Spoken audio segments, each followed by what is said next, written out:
Welcome to A Celtic State of Mind. I'm Paul John Dykes, and today I am delighted to be joined by Colin Watt for the Axon Bulletin. Colin, welcome back to the studio. Thanks for having us again, Paul. It's great to see you again, and there's plenty to discuss as always. We've got a big game coming up tonight, and prior to that we've been listening to the ramblings of Craig Levein, the serial loser, still going on about a game that happened 34 years ago. What do you make of that? I think Craig Levein tries desperately to keep himself relevant.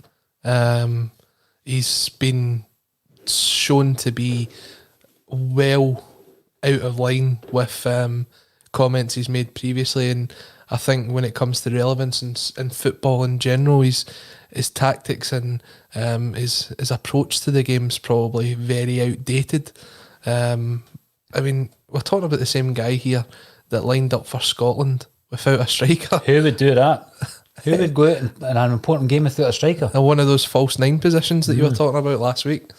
Genuinely though, I mean, I'm kidding. He's at the stage where he was basically unsackable at Hearts because of his relationship with Anne Budge, and he took them down, got them relegated. Why is he relevant in Scottish football? There's other more important and better voices out there that can be heard, and that's who we'd rather listen to. But you know what it is, Craig Levein's just got that way of thinking he's playing a mental mind game with people, and really he's just making a complete idiot of himself. Well, the thing with Levein is his stock has fallen off the side of the planet. Definitely. In terms of managerial stock. And there was a time where he was actually deemed good enough to manage his country. He applied for the Dundee United job recently, didn't even get an interview. So in relation to him as a relevant figure in Scottish football, I would suggest that you're absolutely spot on in what you say. Now, the comments he makes though, that's about fellow professionals, Colin. Yep. Because what he's implying, and this is a famous weekend in Scottish football history and Celtic history, because at Love Street, Celtic had to obviously pull a monumental victory out the bag, and they did that to the tune of 5-0 at Love Street in the famous lime green strip. And anybody who has watched that footage back or were at the game recalls it with the kind of fairy tale element of Celtic, against all the odds, and at Dens Park, Dundee are playing Hearts. And was Levein playing in that game? I couldn't tell you, was he? No, he wasn't. No? He wasn't playing in that game. So what did he do on the final day of the season to contribute to his own team's success? When you look at it as well, he goes on about how St Mirren never turned up, they never tried, they laid down for Celtic. That was basically his line of thought. Did Hearts turn up that day? I think Hearts get beat that day. So did they lay down to Dundee? I mean, come on, look, we've all heard it. And eventually you've just got to get over it. I mean, Chris Sutton came out with the same comments against Dunfermline, and sometimes when you go back to those days, you just go, look, what's happened's happened. The truth has came out eventually, and we've moved on. We're now in a different time period, a different phase of football life. If he's going to hark back to something that happened before I was even born, then it shows the relevance for me of his words in the modern day game. Well, final word on the matter. Obviously, we've spoken to various players who were involved that day. Danny McGrain talks about the famous goal where the interplay between himself, Paul McStay, Brian McClare, and the guy who finished it. Incredible. It was one of the most memorable goals in recent times scored by a Celtic player. You've then got that moment where the goalkeeper with the ball in his hands, the St Mirren keeper, and the Celtic crowd go wild because we hear that Albert Kidd scored for Dundee against that Celtic fan as well, which was fantastic. And we've spoken to Frank McGarvey, who says that they didn't lie down. There was absolutely no favouritism. They didn't lie down. But his only complaint that day was that the Celtic champagne could have been better. And that was McGarvey of St Mirren. So there you go. Campbell Money should have played that game, but he wasn't feeling well before it. And he was vomiting and all this kind of stuff, and he was replaced at the last minute. At the time that the St Mirren keeper was called through to get the number 1 jersey on, he had just finished his third pie, because obviously there was a tray pie that was, and he had been sticking into them. I don't think that had anything to do with it. It was just Celtic were tremendous and did what they had to do. and Hearts failed. And Craig Levein has continued to fail throughout his football career, both as a player, as a manager as well. Yeah, definitely. I mean, when you go back, and the fact that we still watch, and in fact, it's probably one of the most retweeted football videos out there, is that goal, the one of who scores it. But it's the movement and it's the way that Celtic actually build up to that. Danny McGrain, beautiful back movement. to goal, Beautiful Celtic turning, goal. getting it down the right hand side, in and out. It's the Celtic way. Mm-hmm. That's how you expect Celtic to play football. And we've seen very few goals like it since. I think probably the most recent one that springs to mind would either be the goal which was part of Lustig's Rabona away at St Johnstone, where everybody touches the passes? Ball. Every single player touches the ball. Or even the goal against Leipzig at home, when they'd just scored and we took kick-off. They never touched the ball again before Edward put it in the back of the net. Mm-hmm. So things like that, they are goals that are few and far between. They get you off your seat and they make you really enjoy football. If Craig Levein can't even enjoy that, then it shows you what kind of style of football he likes to play. But just saying, he's becoming irrelevant. It's times that we start to ignore guys like him, Gary Breen, anyone else that's trying to get a TalkSport contract. Let's just ignore them and look to the positives, and let's look forward to tonight's game, where I think we will be wearing that away kit, which is based on the 86 thing, because I believe the hoops will clash with the St Mirren colours, so look forward to seeing that in action. You got some inside info on that? I would like to see that at Paisley. What I would say is we've opened up with Craig Levein because, you can ignore these people or you can challenge them, and you can actually balance whatever it is they're coming out with. So Gary Breen coming away, the comments he came away with, Craig Levein, what happens is they are basically sitting there coming away with these comments with no challenge whatsoever. No. So if you're on Radio Scotland and you're not going to be challenged by the presenter, are you? So if Craig Levein's coming away with this kind of nonsensical gibberish, then I think it's fair for us to come on and say, well, actually, and I'm going to bring up one of the quotes that's coming in from YouTube from Mick, perhaps Hearts lay down to Dundee. So let's look after your own backyard, Craig. And it is just the opening salvo to tonight's game against St Mirren. So before we get stuck into how you think Lenny will line up tonight, Colin, we'll have a look at some of the comments coming in via our social media channels, YouTube, Facebook and Twitter. Yep. Francie WLU, welcome back to the show, sir. Levein, why this failure and everything he touches still given a platform to opine is bemusing. I refuse to listen to his ramblings on the BBC amongst other regular biased guests of theirs. And I think the big issue you've got is if someone's going to give a view, you might disagree with that view, but they've got to balance it with they've got to back it up. Why did I have that view? I mean, he's basically saying that St Mirren team laid down. It's 34 years later, and he's branding fellow professionals as cheats. But he's not the only one that's out there that can just put a viewpoint out and it doesn't get questioned. All you have to take a look back to is Chris Boyd, when he was talking about how there was an unrest in the Celtic dressing room. And he was asked, how do you know this? Where is your information coming from? What evidence have you got to back this up?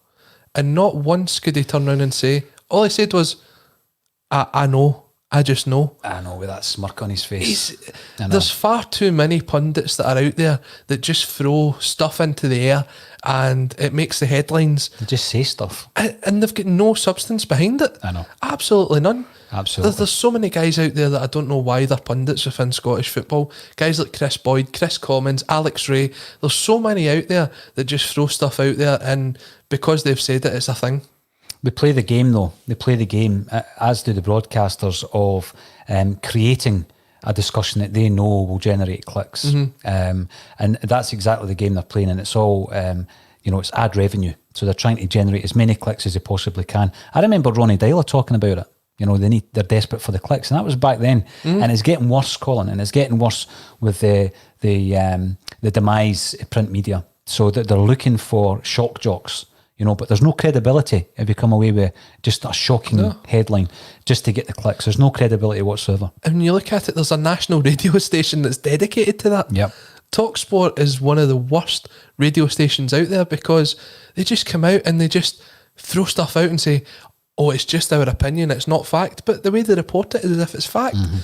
You've got that Adrian Durham who hates Scottish football, can't stand Scottish football, and makes it be known to the people down there who pacify and listen to him.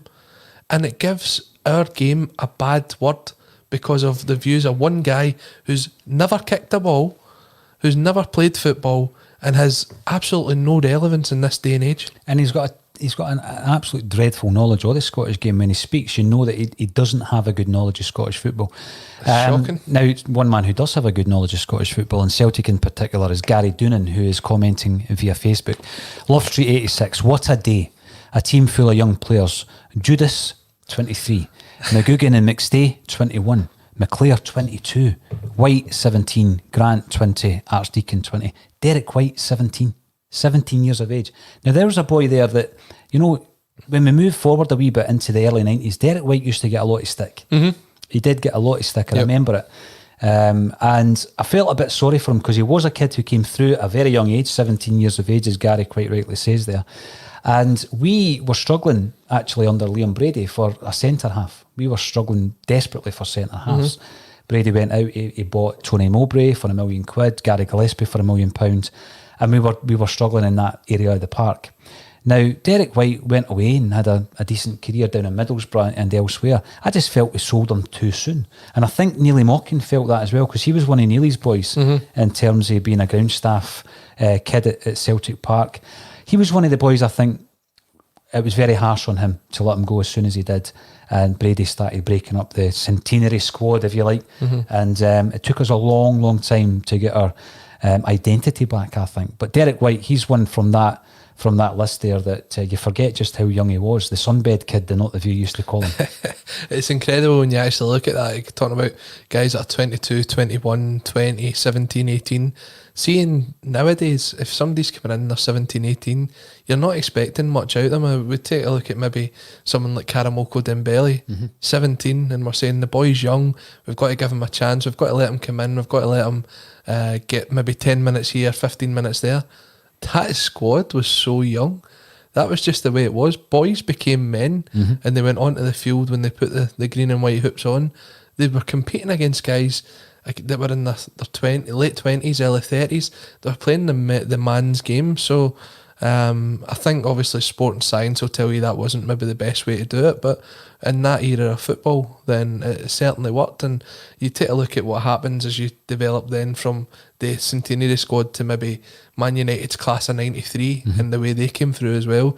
That was a generation of young boys that became men by stepping into the man's game. I don't think there's anything wrong with it coming in at an age of 17, and I know that there's the argument, and I think you could probably use Kieran Tierney as an example of playing so much football at a young age that it did affect him in his early 20s physically.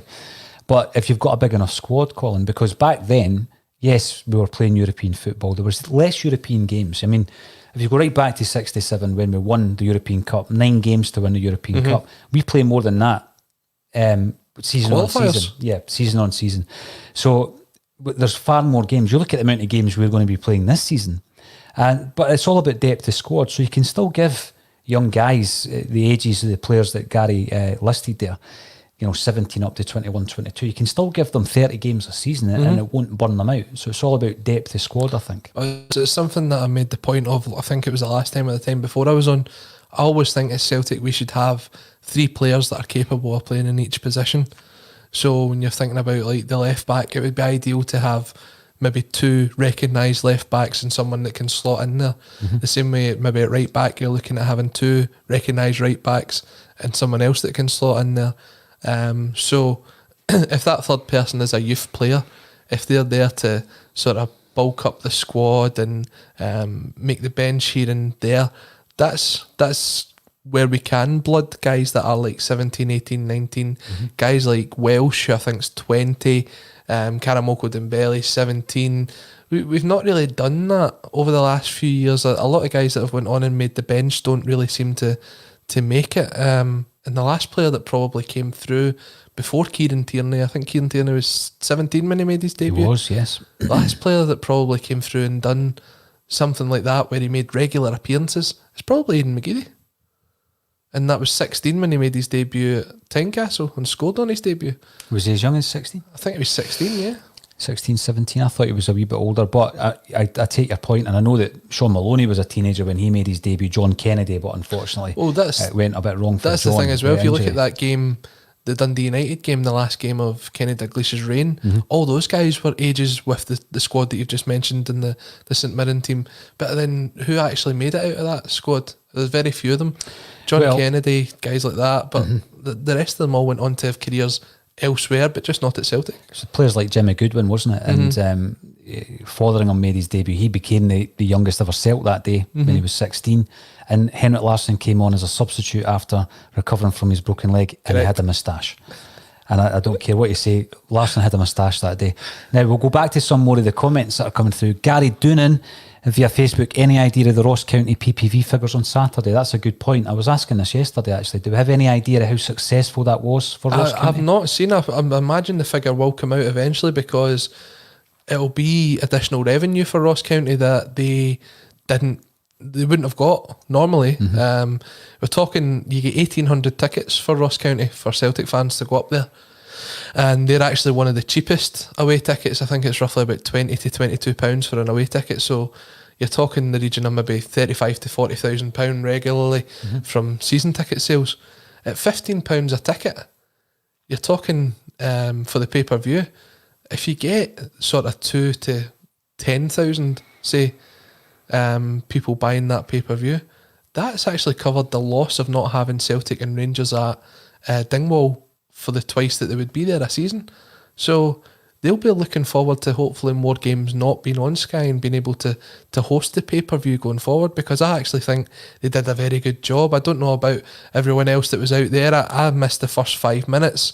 There seemed to be some sort of issue where the game cut out just before kick-off, but it came back, and from that point onwards it was pretty much flawless. So yeah, we were happy. We were happy with the streaming here as well, Colin. I think a wee bit more disappointed, correct me if I'm wrong, but this fixture tonight was originally being screened by Sky Sports. It was, yes. But Bolingoli ruined that for us, so we're now paying St Mirren £12 for tonight's game. £12.50, yeah. And again, I had a bit of faith with Ross County because they use the same production company that Celtic use, so I think they were maybe able to switch servers and be capable with demand for that one. Not sure how the St Mirren one will go tonight.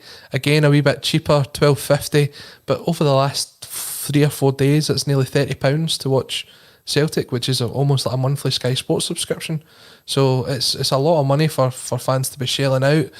I see that our friend Frank McAvenny is on the panel for St Mirren TV tonight, so look forward to hearing what he's got to say.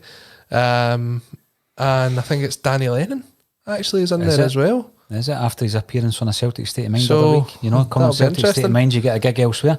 Kevin Graham, Levein feigned injury to miss the game at Dens Park that day. An utter cockwomble of a man.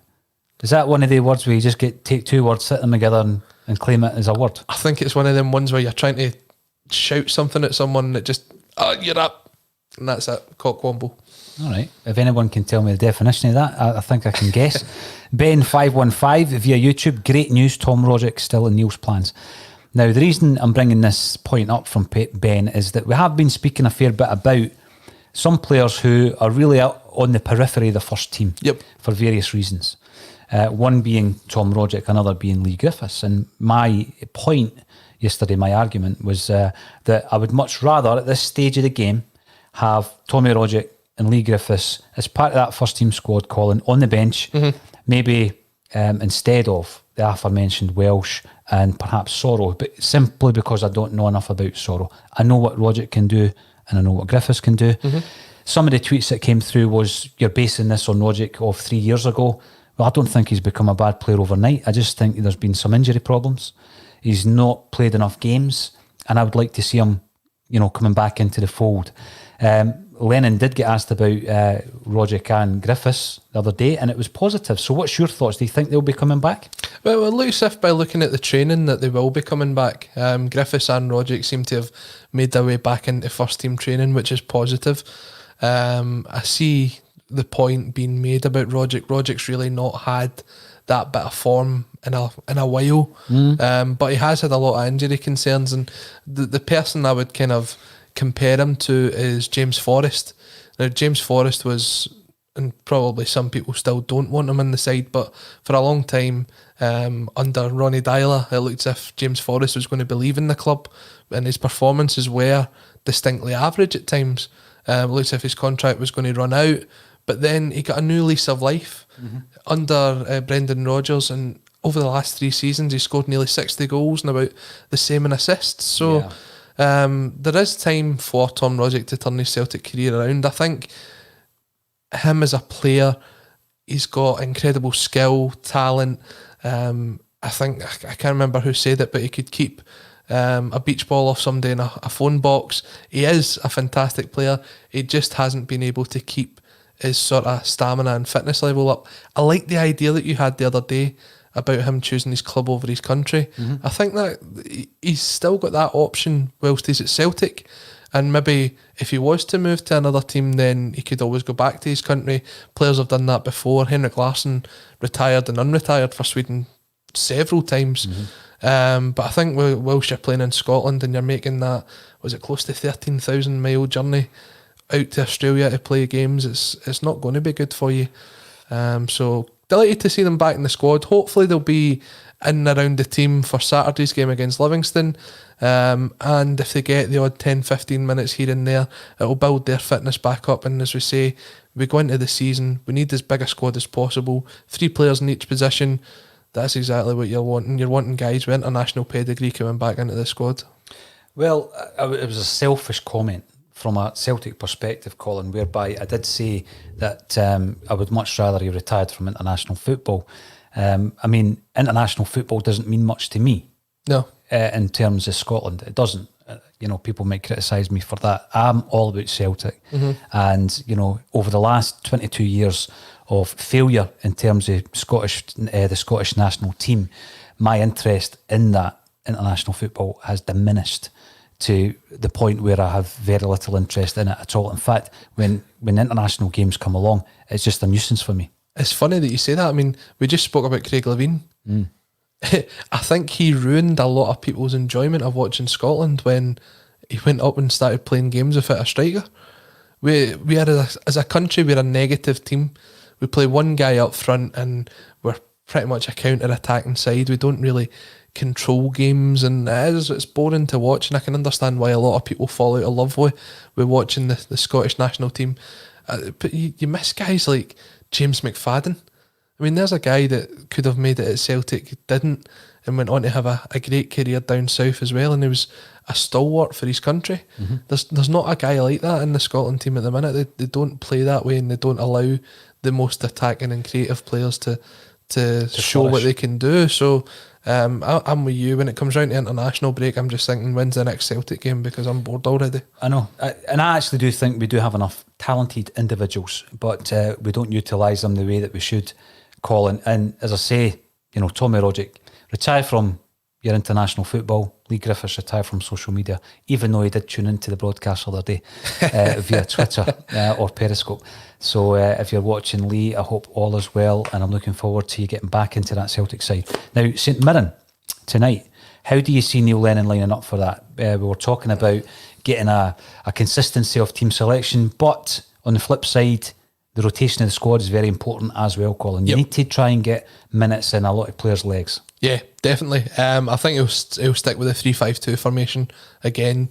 He came out and said that it was his favourite formation to play with Celtic, so I think he will stick with the 3-5-2. My team tonight, I've went with Barkas and goal. The back three staying the same with Ayer, Duffy and Jullien. Duffy is the centre focal of those three. I've went with Frimpong on the right, Brown, McGregor and Taylor, and I've actually went with Turnbull, Ajeti and Edward. I've rested in Cham and I've rested Forrest. The reason I've rested in Cham is I don't think this game's a game for Cham. I don't think he'll get the best out of him. I remember going to Love Street a couple of years ago when he gets sent off in the first 20-30 minutes. He gets sent off, and then we struggled through for a nothing each draw. So don't know if it's just one of those hoodoos I've got when someone gets sent off on the ground. I don't really look forward to seeing them play there again. Someone mentioned the other day that Turnbull scores quite often against St Mirren, so bring him in, get him a bit of game time, let's see what he's got. And Taylor, I think, will just offer that wee bit more defensiveness on the left-hand side. If the back three's still trying to gel together, let's protect them a wee bit. I'm not saying that St Mirren are going to come out and be a dominant force, but let's just protect them a wee bit. Let's give the full-backs the chance to go forward and come back. And between that front three, I'm expecting goals. How many goals? I think we could go with a 4-0 victory tonight. Right, 4-0. Well, here's hoping that is the case, Colin, so we can build on the performance at the weekend. And you and I will be here this evening for the pre-match, halftime and post-match analysis We will be tonight. So I'm looking forward to that.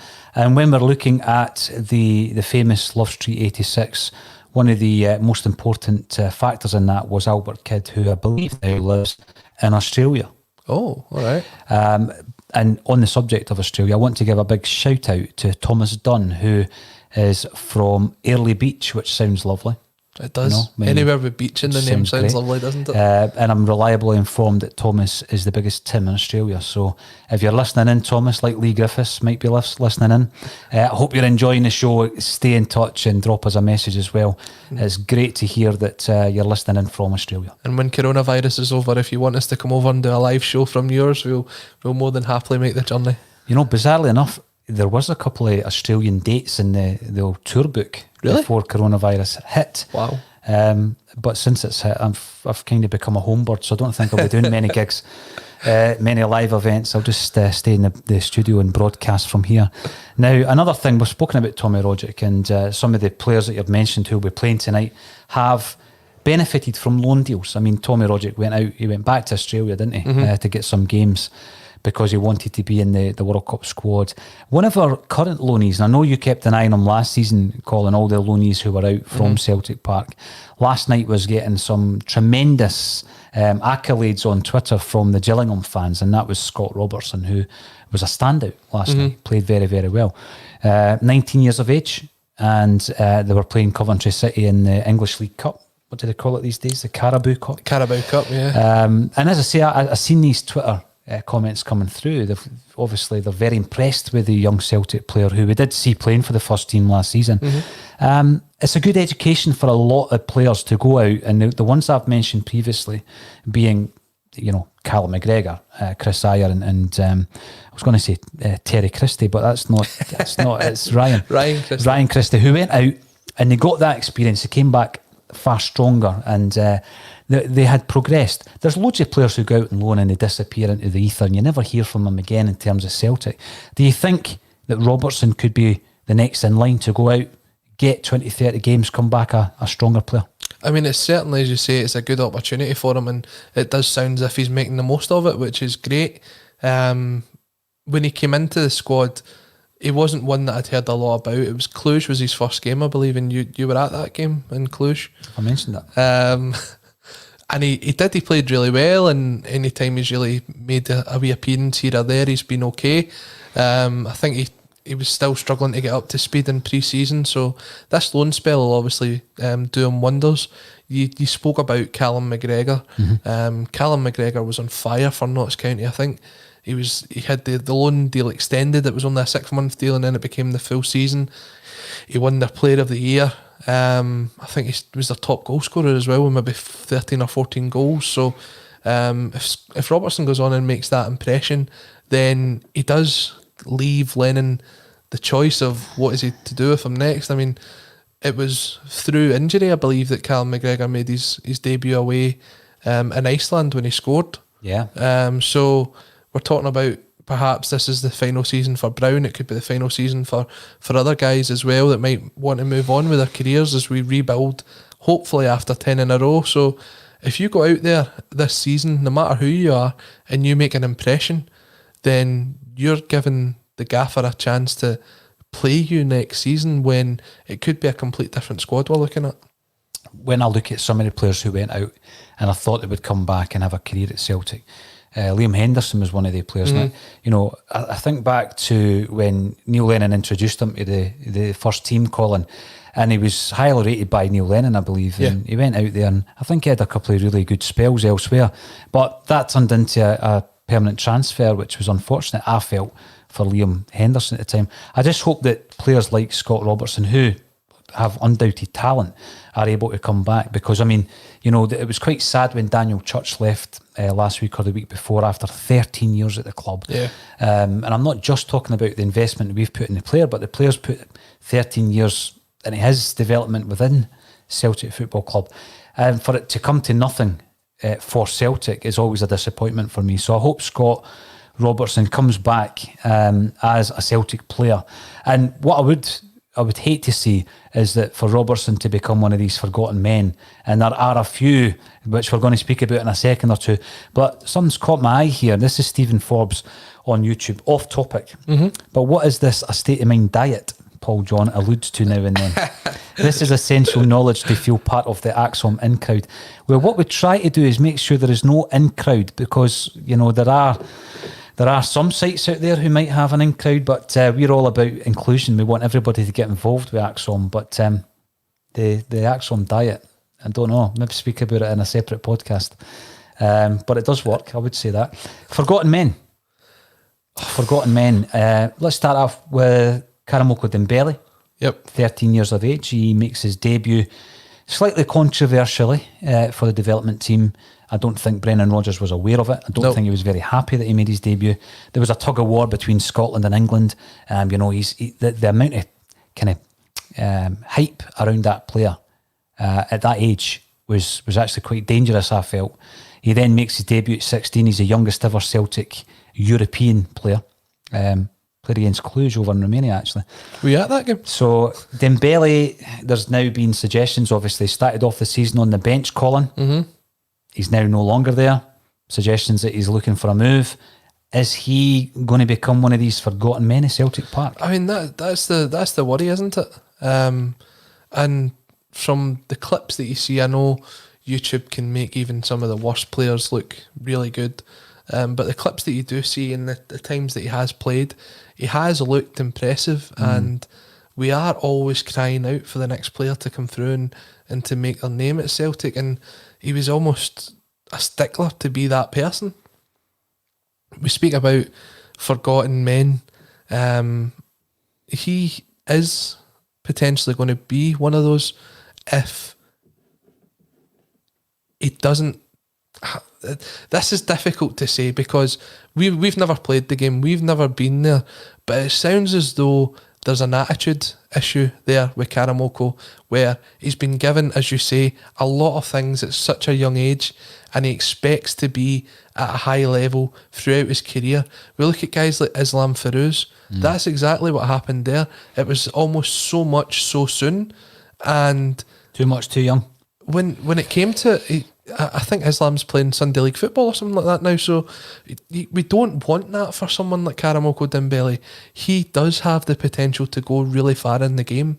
I think he maybe just needs a bit of time to realise what his next steps are. For me, if I was him, I'd want to try and break into the bench. Once I'm onto the bench, I want 15 minutes.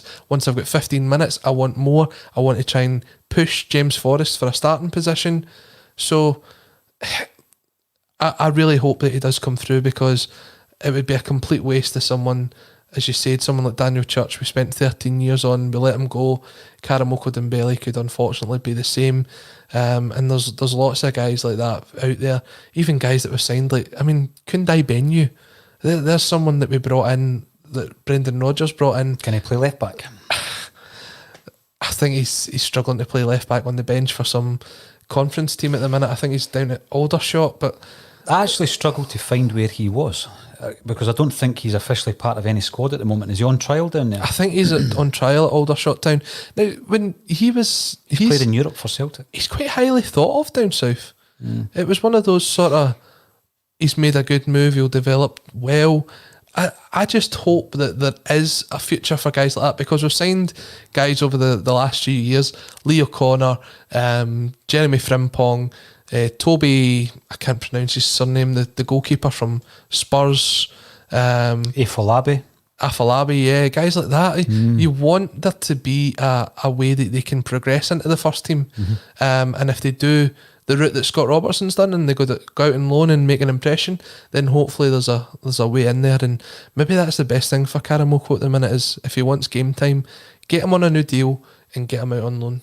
Well, you know, the thing with Dembele, the cautionary tale of Islam Farouz continually gets name dropped. It's almost difficult not to reference him when you're talking about Dembele because of the way things are going at the moment. I think the biggest issue at the moment, I suppose you could say it's part of the attitude that you alluded to, but it's the fact that there are players round about him who haven't had a sniff of the first team, who are getting moved to Bayern Munich, who are getting moved to Blackburn, who are doubling and trebling and quadrupling their wages.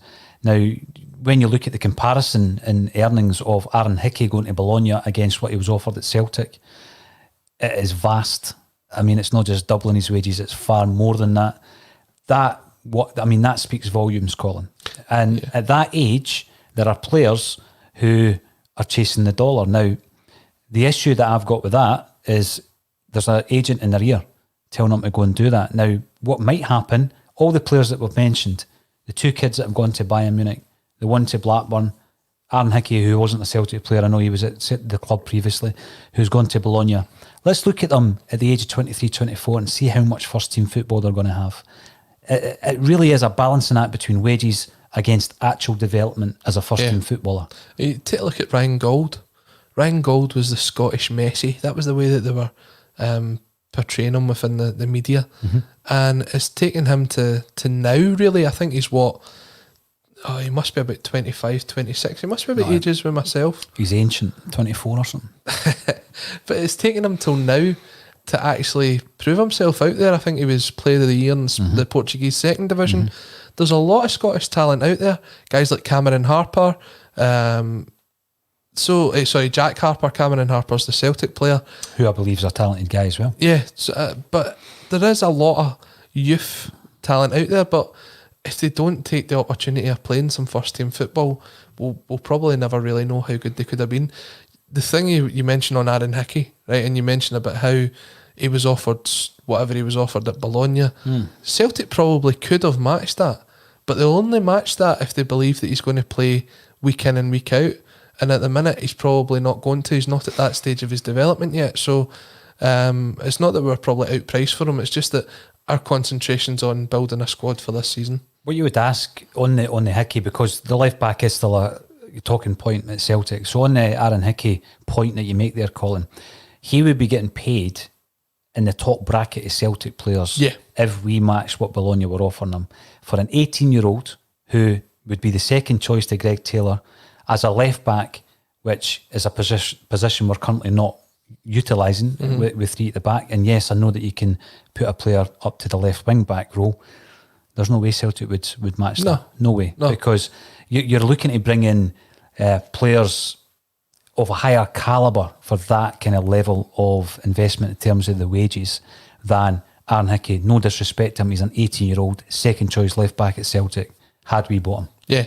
And the thing is as well is I don't even think he's in the 21 squad for Scotland. So he's still in that development side of his career. I think, speaking about going back to our main topic of Craig Levein, he played him out of position a lot of times at Hearts, played him at right back. I can remember a game against Rangers where he was ranked rotten, and it's nothing against the boy himself, but he was getting played out of position by a pioneer of football like Craig Levein. That's sarcastic for anybody that's just tuned in. We've slaughtered Craig Levein. I don't think we've slaughtered him. We've stated a few facts.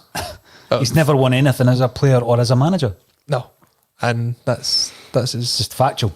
It's just factual. That's his Wikipedia read. Yeah. Now another forgotten man who I guess I've got a bit of sympathy for as well is Tony Rowelson. Anthony Rowelson. He comes in. I remember some of the games, some of his early performances playing at right back at Celtic Park, and I like the look of him. He got some European experience. The picture of him laughing at Neymar, I don't think it's aged that well, to be fair, right? I mean, we were getting beat 5-0 at that point. I know, it was probably ill-advised. However, he's had a few loan spells, Dundee United, St Johnstone. Yep. But now he's not even quoted. So when we're talking about, and I agree with you, to have a chance at 5 trophies in a season, the best option would be to have 5 players who can fill in at every position. Now that actually means, your left midfield or left wing back could be Forrest, but he could also be your right.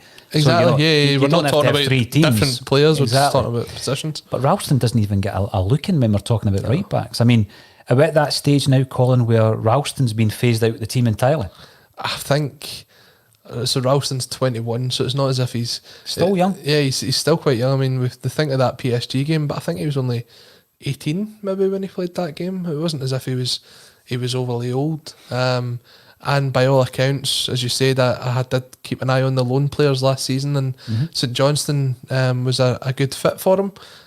I think with certain players, there's a clip level, and there's a level you get to, and sometimes you've just got to go beyond that if you want to make it at Celtic.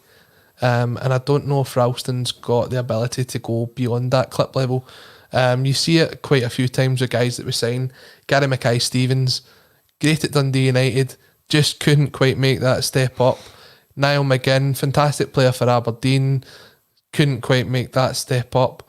And I think Ralston's probably found his level at St Johnstone or a similar team to that, and can't just quite make that next step to becoming a Celtic player. So if this is the end of the road for Ralston, then all the best to him, and I'm sure we will see him in the SPFL this season. Well, you could see him playing for various teams in the league, Colin. You know, you could see him playing for Aberdeen. I think he could play. I'm not too sure about Aberdeen. Maybe not Hibs. Maybe the rest of the league though. I'm thinking like a Motherwell, Hamilton, Livingston, teams like that. Did he do much wrong for Celtic?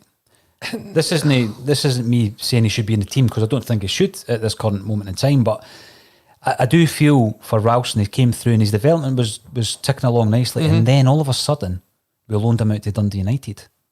I was surprised when we loaned him out because he was part of the first team squad. I'll give him this. I would have had him over Moritz Bauer last season. Oh, he would. But Bauer was a player. But I think the guys that were ahead of him were probably quite a bit ahead of him. You know what would be good? It'd be good to have a look at his stats for Celtic. You know, we don't get bogged down too often with the statistical element. I know that there's some brilliant numbers guys out there, and obviously Alan Morrison has done a lot of work over the piece for a Celtic state of mind. Yep. We don't tend to get too bogged down when we're chatting about the game, the upcoming game, etc. But it would be interesting to see how Ralston actually did for Celtic. I think, was it maybe 2 or 3 goals ago? I do remember him scoring, I think it was against St Johnstone at Celtic Park. And do you know what? As you say, it's a kind of solid, reliable player.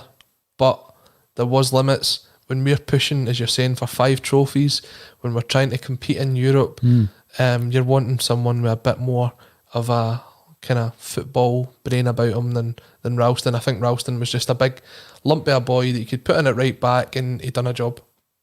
Sometimes you need that. I might ask Alan to do some digging with regards to his defensive capabilities. It would be interesting to see.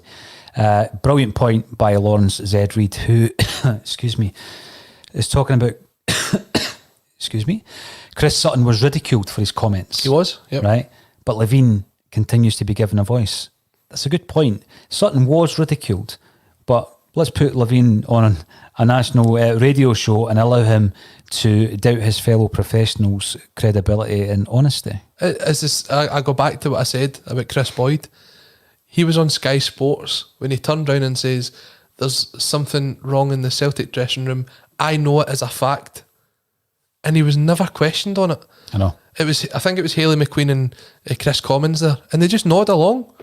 Why we let these guys have a platform and speak about Scottish football is embarrassing. Bring back the days where we had people that genuinely could analyse football. I honestly think Michael Stewart's one of the best in the game at the moment. I think Darren Fletcher showed that he's actually pretty good at it.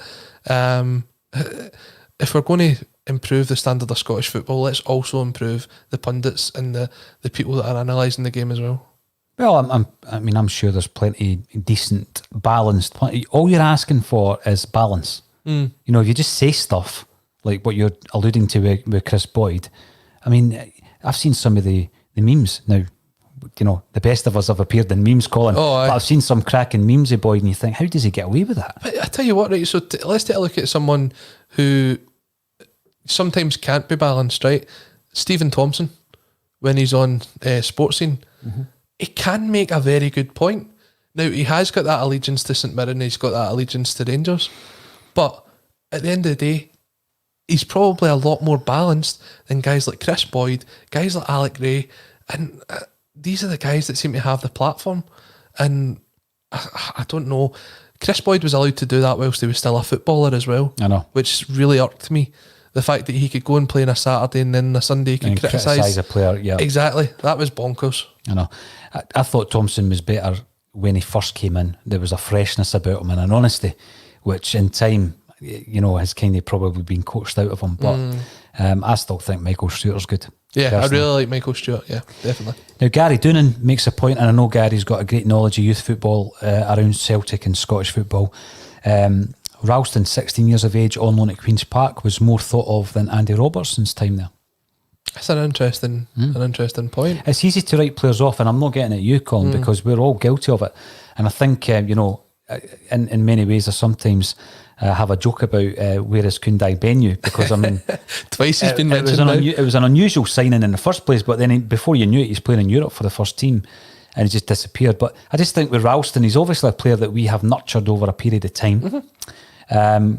I actually don't think, and I've said this quite a few times, that Jeremy Frimpong is a right back. His stats would probably prove that he's not a very effective right back. Interesting enough, Boyer's stats at Celtic would prove that he is very effective defensively. But Rowelson, I think, is a backup to El Hamid, who would be my first choice right back. I mean, yeah, he played against PSG some time ago. I'm not writing him off just because he's unfashionable or because he's a young player. Could he do a job for Celtic for a number of games this season if called upon? I'm pretty sure he could. I mean, if he was performing for St Johnstone domestically, he could do a job for Celtic. And I know that there are games, particularly in Europe, where we're stepping up a level. He's been challenged at that level. I think it would be a shame for him just to disappear, be freed, sign for St Johnstone or maybe a club down south. He's still a Celtic player. He just isn't getting quoted or mentioned anywhere at the minute. You know except by us. you know what's happening though? You did it last week with Ball and Golly. You prepared the Celtic fans for his return, and next week he'll be gone. That's it. You've signed his release fee. By the way, I wasn't part of the Ball and Golly CSC, but I was looking at him as a actual option at left back, and that was blown out the water now. Agent Bolly Bomsky, there you go. Good timing. Comes in to tell us that Gold is a top player. He showed it at Dundee United. There's luck involved in getting to the very top, not only a question of ability, absolutely. And another comment from Camesy 2007, Rowelson was injured for a spell as well, to be fair. I don't want to be unfair on a player like Rowelson. I really don't. Do you know, I think there is an affinity with players that come through the youth system. You want them to do well because they've given their time up to dedicate themselves to Celtic, so when they get the chance to break through, you want them to do well. We've had guys like Dylan McGeoch that's came through, scored a fantastic goal against St Mirren, disappeared. Mind the performance against Real Madrid, where he got a head knock. Did he not fracture his skull? But he was playing superbly that day. We played away, Real Madrid, exhibition game, benefit game, or I can't remember, friendly match. Ronaldo was playing. McGeoch was the best player in the park. Then he got a head knock. Was that the game in Dublin? It was very sunny. Wherever it was, it might have been in Dublin. But seriously, McGeoch looked like the best player on the pitch that day. There is, I mean, you look at guys that's came through like that, and they've went on to have good careers elsewhere. If I think back to sort of Martin O'Neill's team, I'm looking at guys like Ross Wallace, who went on to have a great career, Jamie Smith, guys like that. So, look, not every player's going to make it that comes through at Celtic.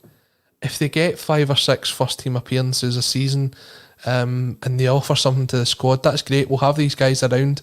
We've had that before with guys like Craig Beattie, who we knew was never going to be the guy that we could rely upon to score 20 goals a season, but he was good for the odd game here and there, and maybe that will be the case with Ralston. I played alongside Craig Beattie. He's got a good first touch.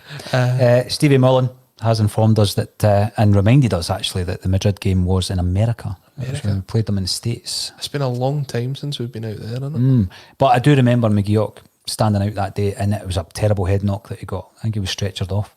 in actual fact. But I think when we're talking about young players, I always want them to achieve at Celtic. It's natural. There's obviously the investment, but I just want to see a young kid coming through the ranks. It's a very traditional way that Celtic have had about them since way back in the 50s.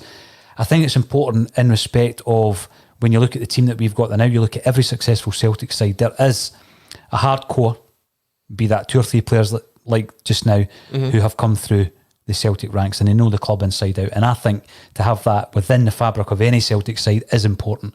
I'm not saying Tony Rowelson is that boy, but I'm reluctant to write him off. Yeah, I understand that.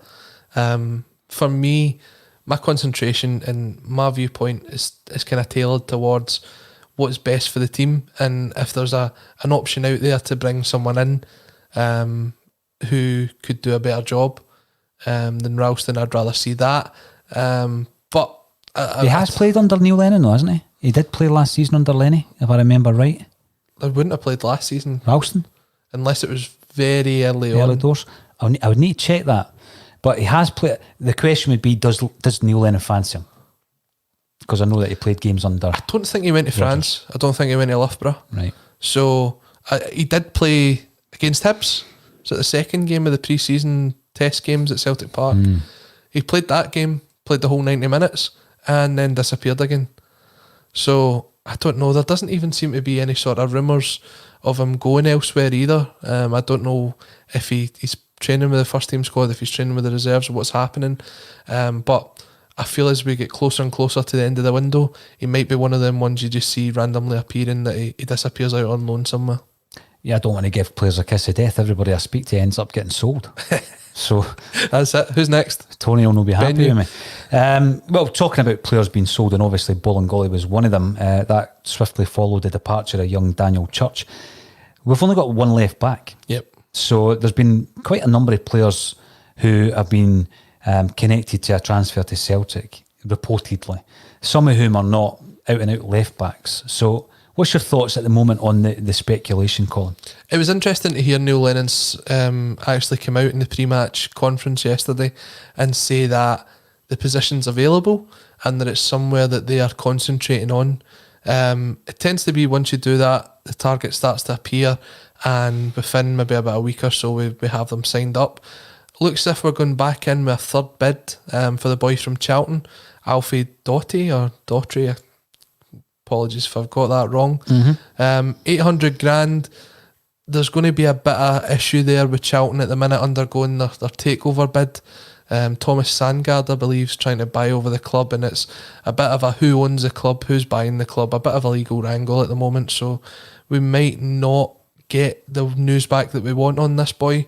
But he played against West Ham last night, and again, a bit like Scott Robertson, he was getting quite a lot of praise from not only his own fans but from the West Ham fans, who would be half tempted to make a bid for him. 800 grand would be a good deal for Celtic. Looking at the Charlton fans, they're looking for maybe 2-3 times that. Even at that, I think if he's got that ability, making a wee £1.5 million, £2 million signing, left back to back up Greg Taylor or to become the first choice, I think it'd be a good investment for Celtic. See, when you look at the amount of players that Celtic have bought in the category of £2 to £3 million over the years, and even some that we still have who are out on loan, you know, your Bios of this world and Shved, etc. Why would we be reluctant to buy a promising left back for a couple of £1 million? I know, it's crazy, isn't it? You know, is it because we fell into this trap of, you know, going for fashionable players who, you know, I remember the comment about Griffiths. You know, if he came from some other country, he would be worth 30-40 million quid. It was Brendan Rodgers that said that, was it not? I can't remember off the top of my head, and I also can't remember who said this. I think it was yourself, but we were talking You're about... quoting me now? I think You must I'm be quoting desperate. You must be desperate. We said about guys, once they've played sort of 30-40 games, then they come out of our price range in the English leagues. We look at someone like Ivan Toney, who ended up moving for like £6-7 million to Brentford. Yeah. This boy Doughty, 30 games last season in the Championship for Charlton. Charlton get relegated, they're down to League One, financial issues. He's now played 3 games this season, he's scored a goal. We're now verging on, it either has to be now or never with someone like that. I take a look at the guys like, is it James Justin, the boy that signed for Leicester, was on that infamous list that was leaked. Yep. They spent £8 million on him. Mm-hmm. And once you play sort of 40, 50 games, then that's the sort of money you can just get move for into them. that category, Colin. Yeah. You're absolutely right. And that's why it would be frustrating if it was a couple of £1 million, which, I'm not saying that it's not a lot of money, of course it is.